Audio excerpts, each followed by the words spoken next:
I really believe that the people that we meet in our lives come into your lives for a reason, the relationships that you have. And I was at a place where I finally like just surrendered to say, I'm going to get all emotional, but where I surrendered to say, I want more. I want to do better. Help me through this journey. Because gosh, there's so much shame when you're in debt. And then I met you. So I'm just so grateful for you, Erin. I really am. Well, I'm grateful, and God does love you, and I do too. So, Yeah. so there's that. But I'm just celebrating you today. You got the hell out. You did it. Yes, All the yes. work. Celebrating and Celebrating you today, I want and to celebrate anyone who gets out of debt for those who are, excuse me. I'm so excited. We're joined here today by Rebecca. Thank you so much for coming on the podcast. This means so much. Can I just say, I have been thinking about this for a long time. At first, I thought, will it ever happen? And then the closer it got, it was like, this is a real possibility. I may actually be on Erin's podcast. And so I just started visualizing it. And it was January of 24 of this year. I started a Word document and I put Erin Sky Kelly podcast. And I would listen to Keri and you and what kind of questions they would ask. And I would write them down thinking, how would I answer this? Just imagining myself already here.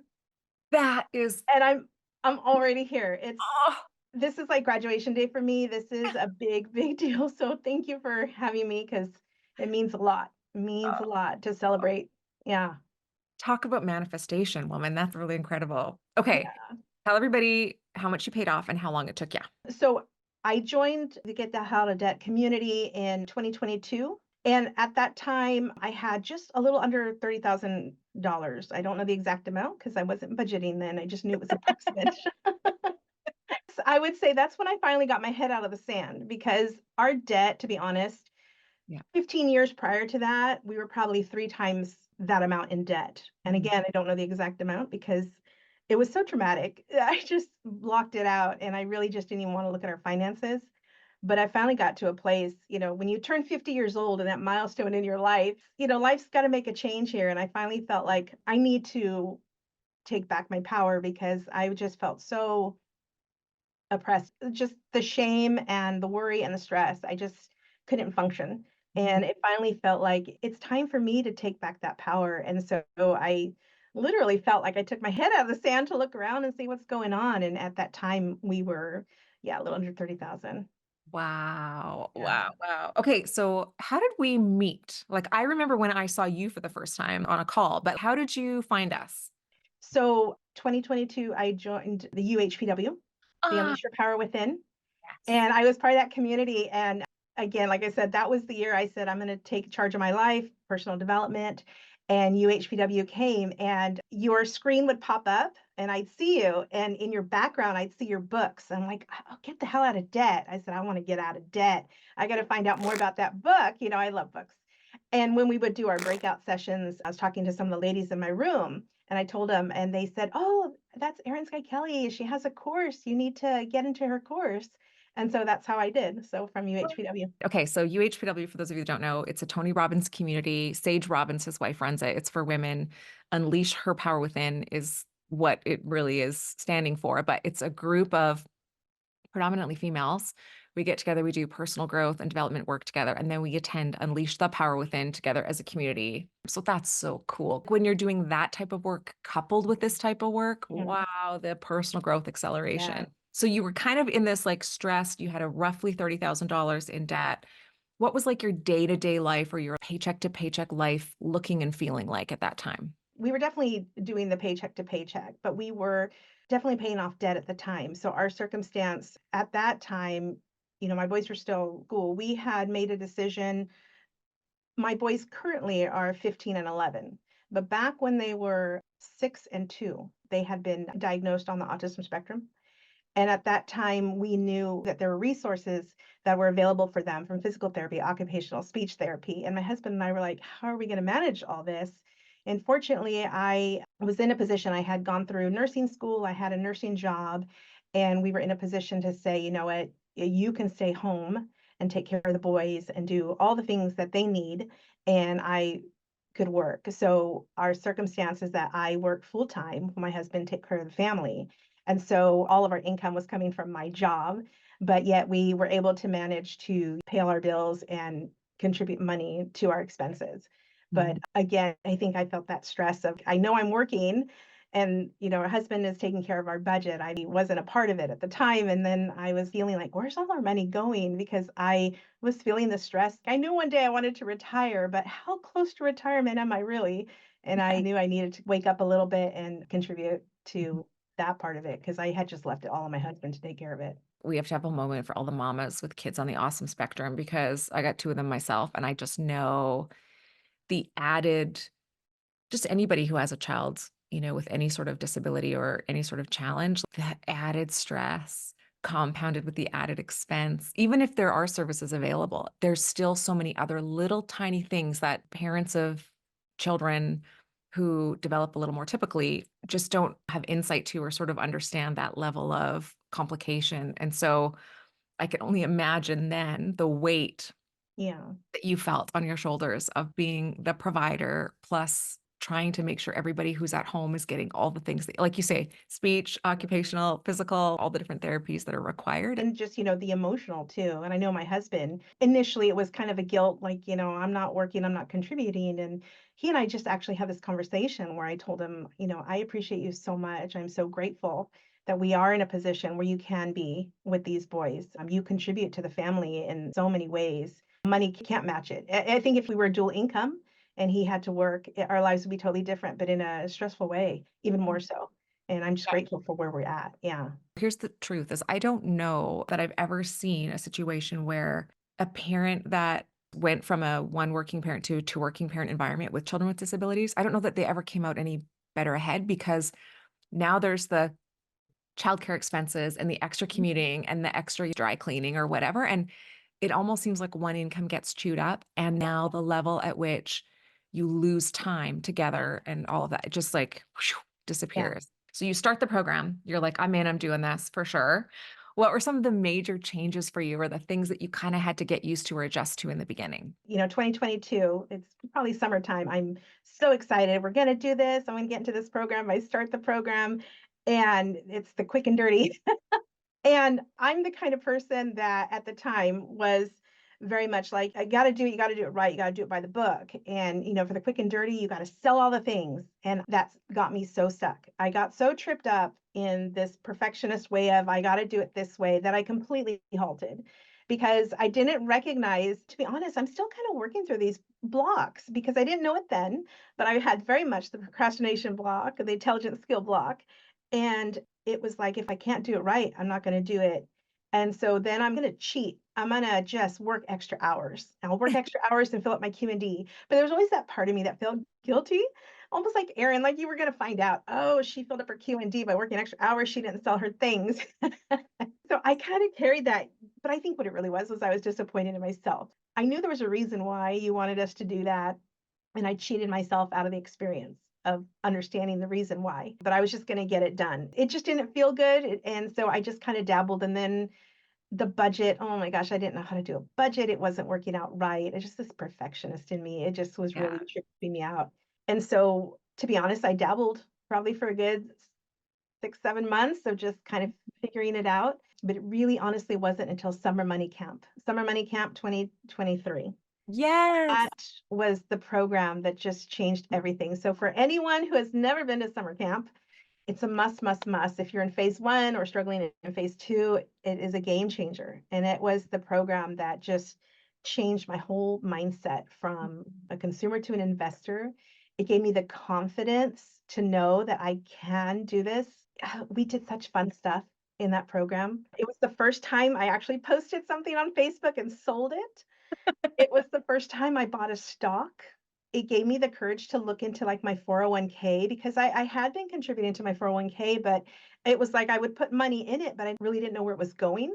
Mhm. I got to delve deep into that, and honestly, because I did that, I was able to really see where the money was going and understand how the stock was mixed, and I got to actually make some changes, and just by doing that, I'll tell you, my net worth from when I had started to now has doubled, more than doubled Oh. because, well, of course, by paying off the debt, but just by continuing to contribute to the 401, but having control over where it went. Mhm.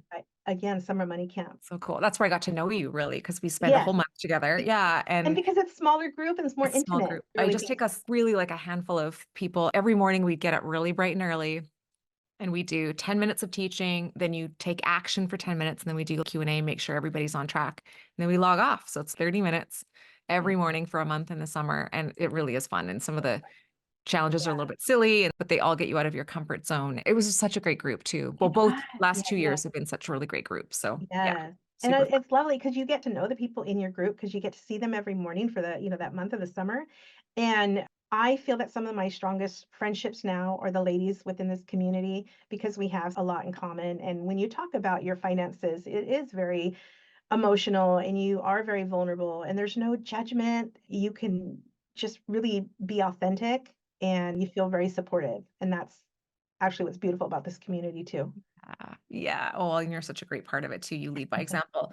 Once you started to really get momentum after a couple months and you started to figure out the budgeting and you started to figure out how everything was working together, what were some of the things that you really were able to focus on? You were like, okay, when things are tough, as long as I do XYZ, I'm going to be okay. What were some of those fundamental pieces for you? I can't believe I get excited about it now, but it's the budget. Really? It's Yeah. really doing my budget. I went from a place of not knowing how to do a budget, being scared to do a budget. I have 2 budgets because Hmm. I get paid every 2 weeks, Hmm. and where our money goes every 2 weeks is different because the first paycheck mainly goes to, like, the bills and certain expenses, and then the second paycheck would go to, at the time, credit card payments and everything else. We kinda had a split, and so I needed to figure out a way of figuring out where that cash is gonna flow for the 2 weeks. So I went from no budget to 2 budgets, and I do them ahead of time before payday, and my husband and I actually talk about it beforehand, knowing where our money's gonna go.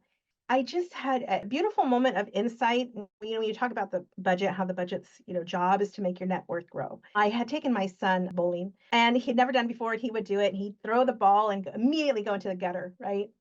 So he'd do it again, immediately it goes into the gutter, and he was getting so frustrated because he wanted to enjoy the game. He wasn't enjoying the game. So we moved over to the aisles that had the bumpers on them. Oh, yeah, yeah. So he'd throw the ball, it hit the bumper, and then it would go back onto the lane and hit the pins, and he'd have success. Like, oh, fun. He'd do it again, hit the bumper, didn't matter because he knew he was going to hit the pins and he'd go. And eventually, hitting the bumper was part of his strategy because he kind of saw how it would kind of bump off and go on. And I'm sitting there watching him and I'm thinking, this is like my budget. This is what my budget does. My budget are the guardrails to keep me out of the gutter. Because Yes. if I have my budget in place, I'm guaranteed more success with where my money goes.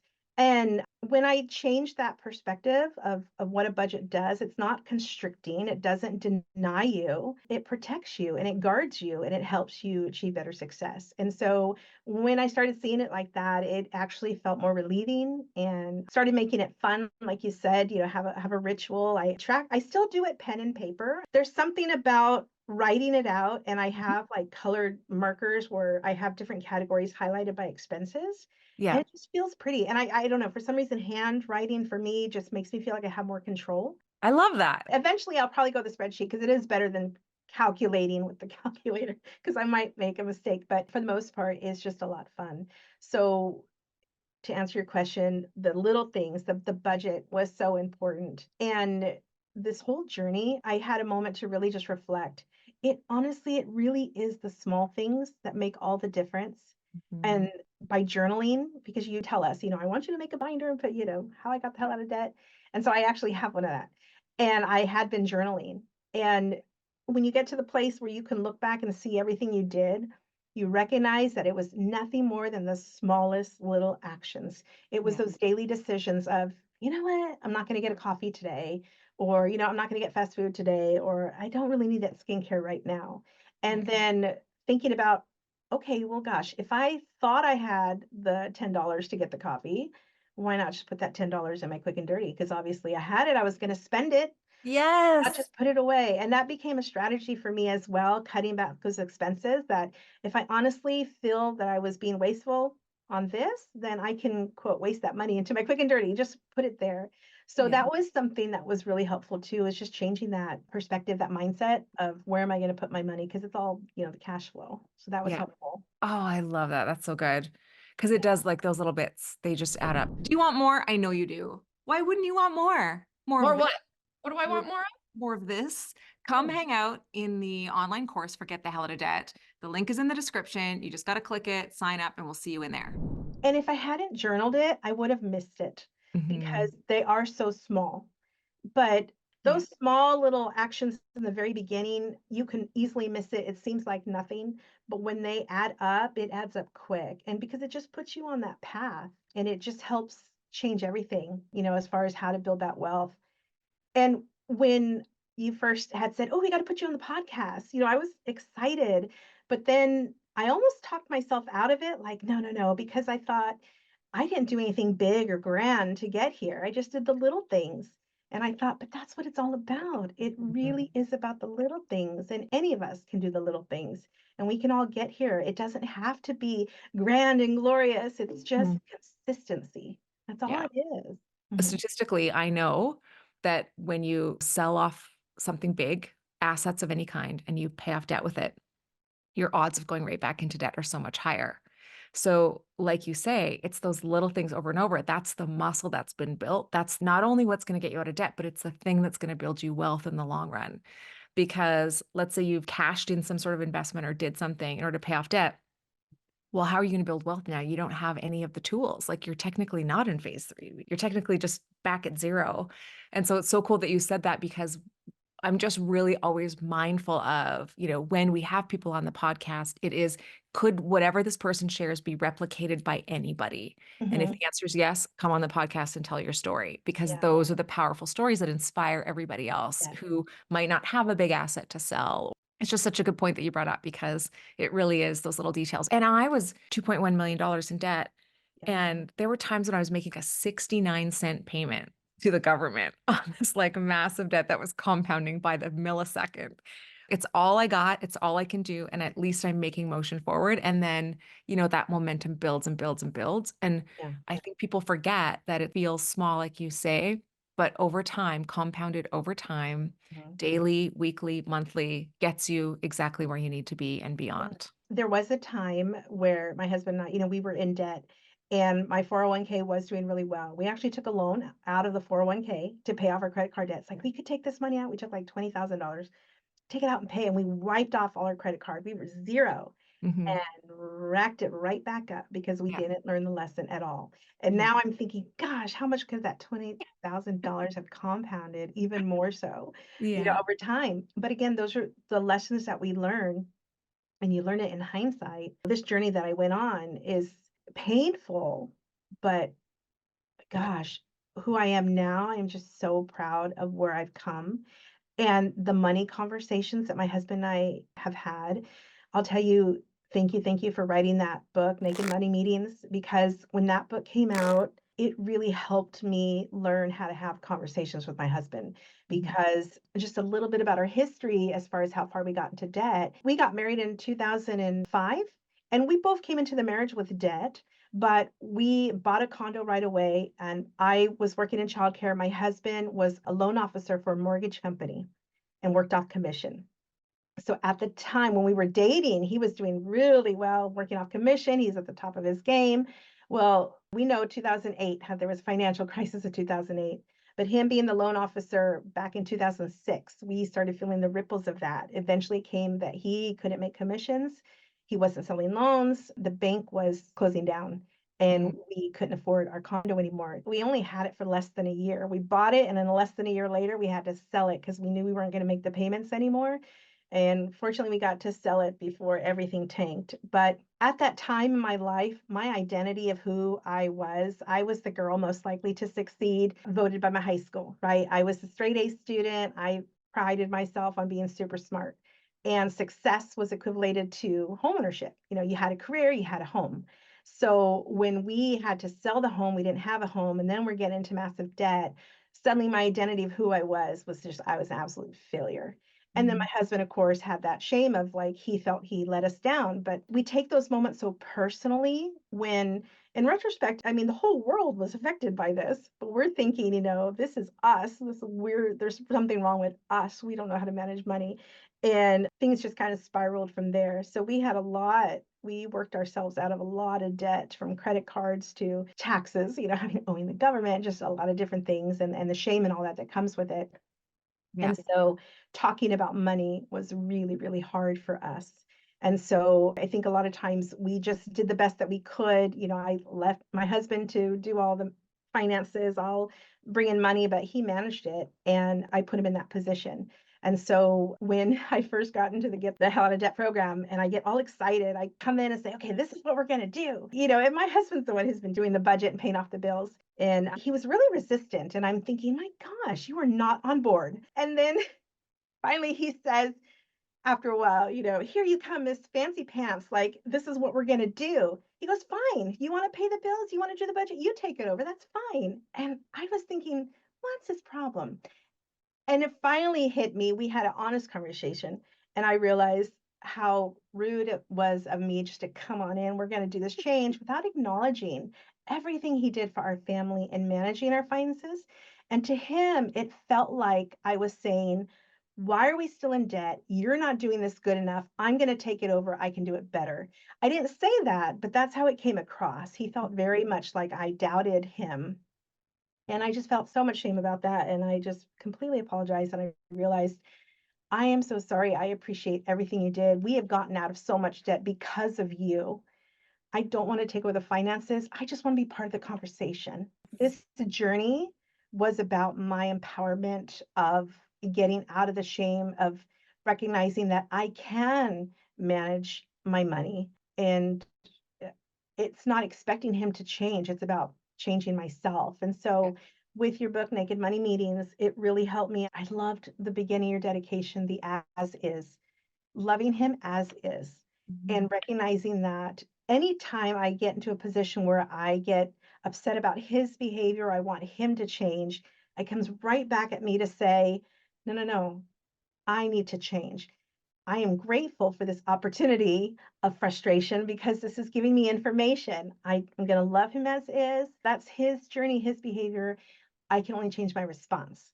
And Mhm. that helped so much because you make sure to appreciate him, love him, and I get to identify what is triggering me and come back with a better response. And we are having so many money conversations, Erin. It's amazing.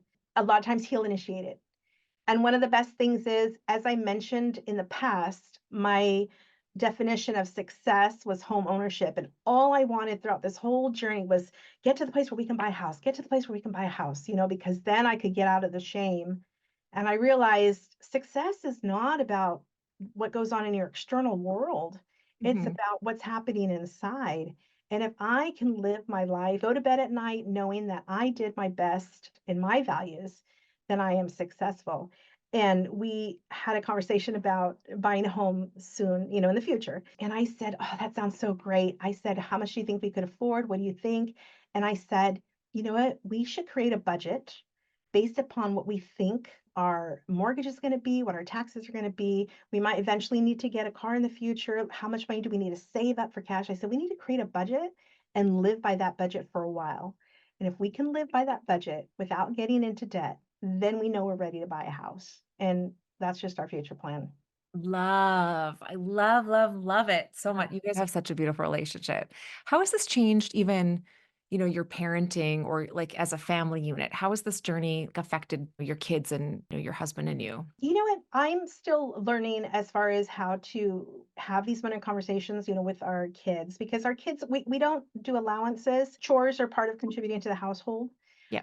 For my oldest, who's 15 years old now, he's starting to have more extracurricular activities. For example, he wanted to go to a carnival with a friend, and he said, "Can I get some extra cash?" And I said, "Sure, come on, let's go gather the recyclables." So we gathered all the recyclables, and we turned them in for cash, and he got $17. It was his fun money.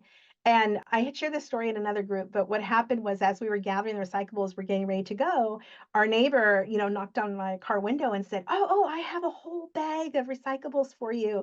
And she gave them to us. And I told my son, I said, "Did you see what just happened?" I said, "She gave us her bottles." I said, "In a way, she just gave us money." When you start doing the things that show money, that you're respectful for it and that you can treat it well, more money will come to you.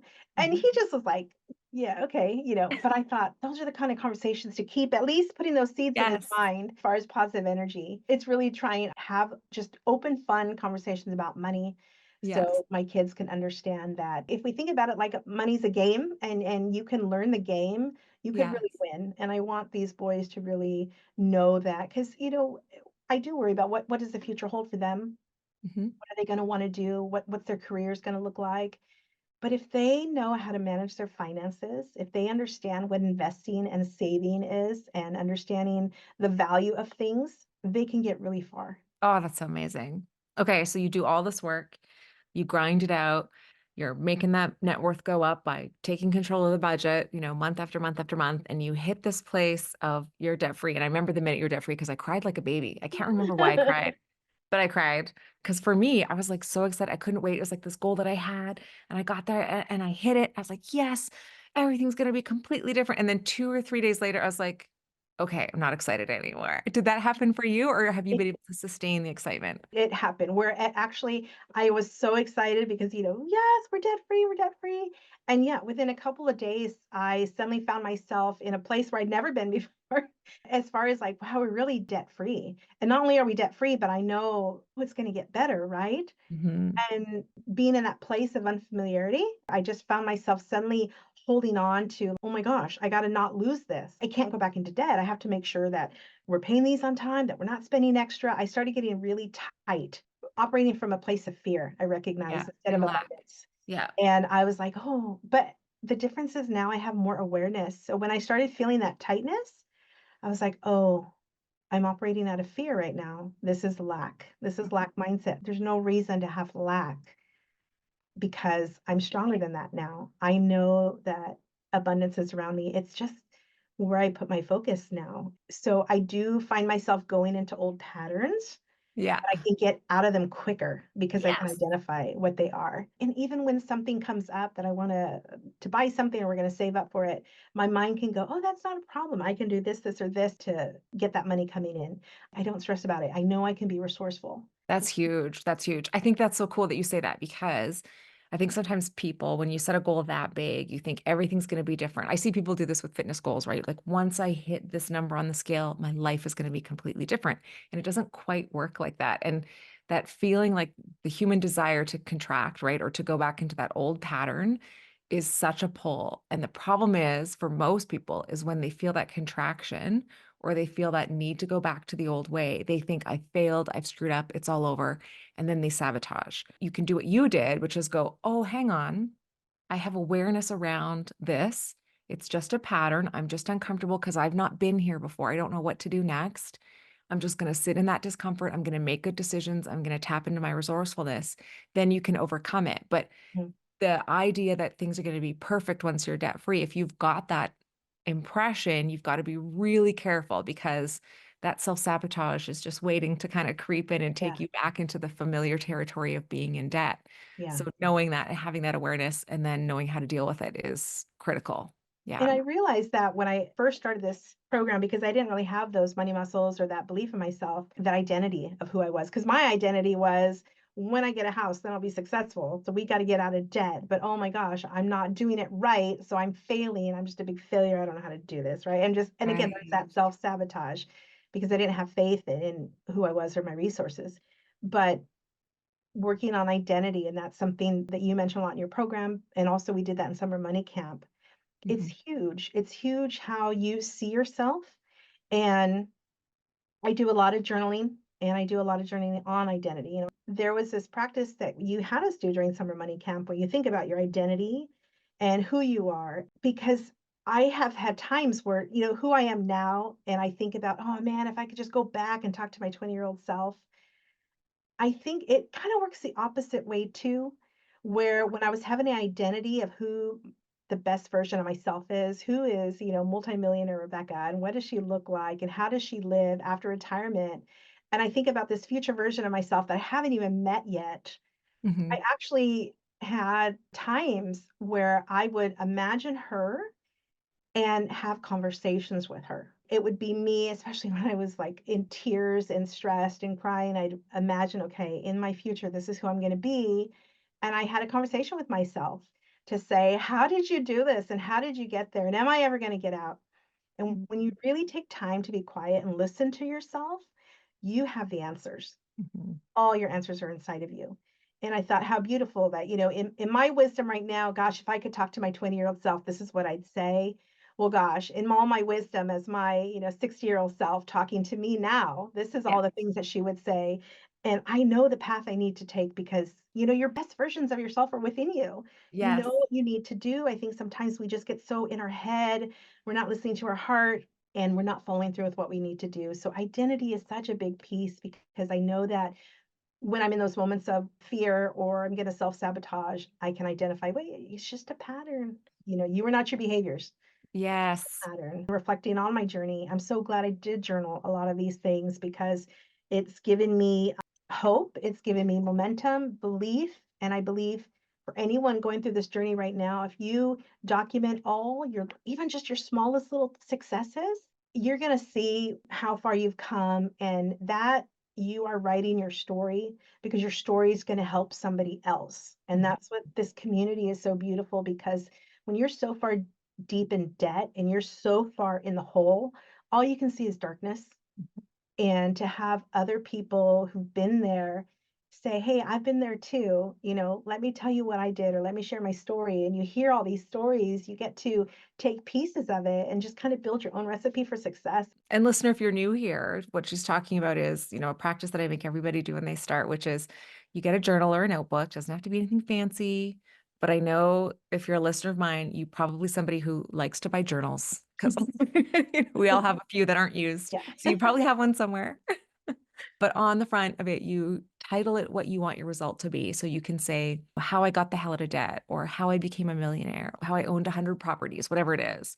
And then you open it up and you begin to write the story. So you'll take your Yes. notes and you'll write lessons and different things. And then, when you're watching the videos in the program, you'll be taking notes. But like Rebecca's saying, then along the way, you're budgeting and celebrating and marking little things because as she talked about so beautifully is it helps you identify patterns within yourself. And I think the problem is oftentimes we think this version of us, the millionaire version that, you're talking about Rebecca being a millionaire, multimillionaire.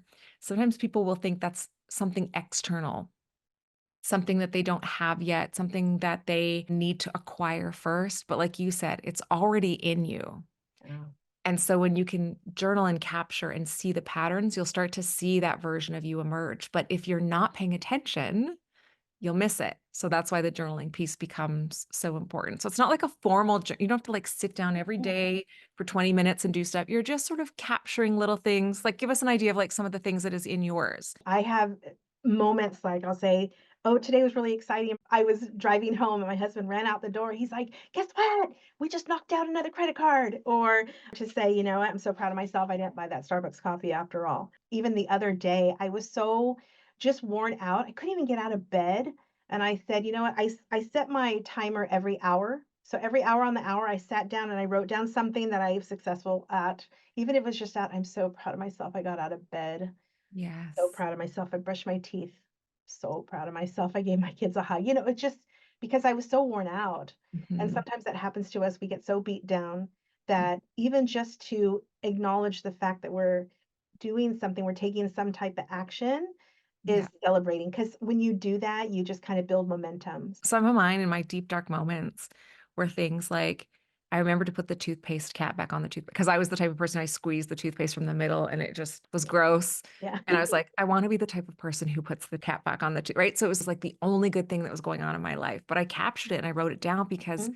at that time it was like at least starting a process of Yes. acknowledgement and awareness. And sometimes that's all you have to build on. So I love that you were like, I got out of bed. That's a Mhm. brilliant, beautiful thing because for Yeah. some people right now, that's almost impossible. And so to acknowledge and celebrate that is awesome, especially when you are worn out or tired. Yeah. I try to actually, when I go to bed, even if it's just one sentence, celebrate What went well today? Even if it's just Mhm. one sentence, it doesn't matter. I'm really learning the value of celebration because I was never one to really celebrate. I didn't really know how to celebrate. Well, you were a straight A student. You were so hard on your dang I self. was hard on myself, so Yeah. hard on myself. I had a philosophy that a B stood for blemish. A B was a blemish on my perfect record. Oh, If I got a B, that that was substandard. So that you can sounds so see how, harsh. I know, isn't it harsh? So harsh. But now I tell my kids, I said, I love you more than your grades, right? I said, your grades are just feedback. They just tell me how you're doing. I don't want them to put that pressure on themselves. And I think when I finally learned how to have some self compassion for myself, that's when I said, I deserve more. I am more. I'm more than this. And that's actually what started me to decide to join the UHPW in 2022. And that's my life has just changed amazingly ever since then.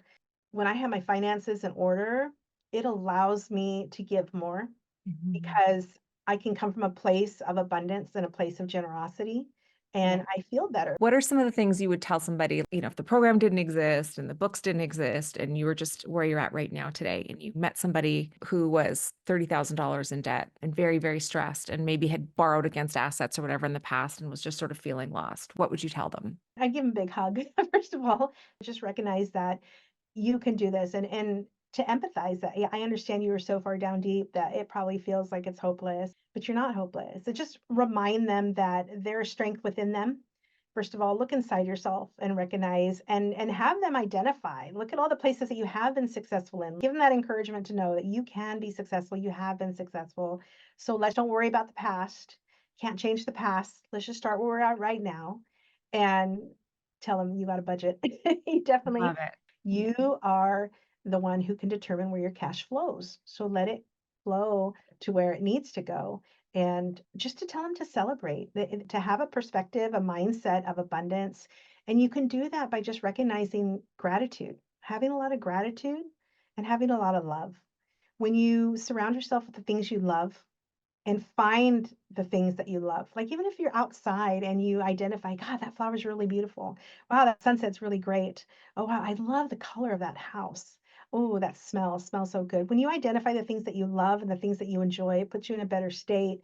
And when you're in that state of gratitude, I mean, gratitude is such an energy. Anything's possible when you're grateful. I loved every word you just said, and I think you're brilliant and beautiful and amazing. But I think the thing that was so Rebecca is the very first thing that you said you would do is give them a hug.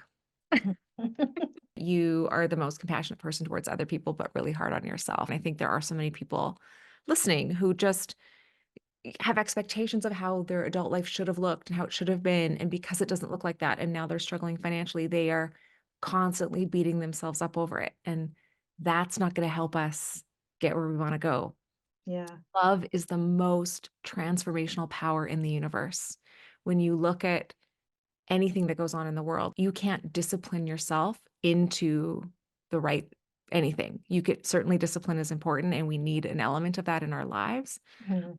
but love is the thing that changes people. And if we want to change anything in our lives, we have to absolutely come at it from a place of love. And we do that through celebration, through gratitude, through all of these things that you've just demonstrated. And I think you're such a perfect embodiment of how that shift alone, that self compassion, can make such a big difference in the trajectory of your life. It is really amazing just holding on to those values and living life by those values because, looking back, as I said, I really feel who I've become has really changed from even when I started this journey where I had so much ties to the external world. Like I've determined my worth based upon what I achieved and how the world was going. And I felt unworthy if I didn't have those things. A lot of people have probably read Jamie Kern Lima's book, Worthy. There's Mhm. a sentence in there that she says that it's not a net worth problem, it's a self-worth problem. And I thought, a lot of times when we don't have the net worth that we want, maybe there's a self-worth problem that we need to look at as well. Yeah. If you don't feel that you're worthy of that or deserving of that, and we really all are. I had to learn a lot of forgiveness for myself. I had to learn to let go of the past and identify that we cannot change the past. I really try a lot of forgiveness is so important. I just think it's so cool. Obviously, you know that when you graduate and you're in phase three, we give almost everybody the gift. I don't know if it's a gift or a burden of the group expert badge inside the social community because, when you're answering questions in Facebook, I think it's important to know if the person who's answering the question is already in phase 3 or if they're, in the same part of the journey that you're in. But I think one of the things I've been most excited about is having watched your journey. I know that people are going to have so much value from your leadership inside this community because of how beautifully, not just you've done the program, but just how you live your life by example. And without being somebody who, I don't know, there's this old saying that you preach a better sermon with your life than your lips. And Mm. that's how I see you. You're the type of person who demonstrates what's possible through how you live in every detail, not by just spouting all the things that we ought to know. And I think that that's going to be so transformative for everybody new that comes into this community as a result of how you've inspired them even today on this podcast, which Oh, is so yeah. cool. I'm just so grateful for you, Erin. And usually Carrie is the one to say, during the interview, so tell me what you think about Erin, or tell She me how you feel does. about Erin. But you deserve just all the props and all the love. And I think I've told you this before, but I really think that you are proof that God loves me. You are a gift Oh, and a blessing. And, I really believe that the people that we meet in our lives come into your lives for a reason, the relationships that you have. And I was at a place where I finally like just surrendered to say, I'm going to get all emotional, but I want more. I want to do better. Help me through this journey. Because, gosh, there's so much shame when you're in debt. And then I met you. I'm just so grateful for you, Erin. I really am. well, I'm grateful. And God does love you, and I do too. So You are so loved. And I think that when you really truly give your authentic self and you really do serve from your heart, when you know that you're in alignment with what you're supposed to do, the world just opens up and you affect so many lives. And I think for anyone who's in debt right now, and who goes through this journey and you get to the place where you are now out of debt, that we can really pay it forward because we go through our journey for a reason. I don't know whose life I'm touching right now, but if whoever's listening to this podcast, if I've affected your life anyway, it makes me happy to serve you. I love that. And I want an invite to your housewarming party when you have one. Yeah.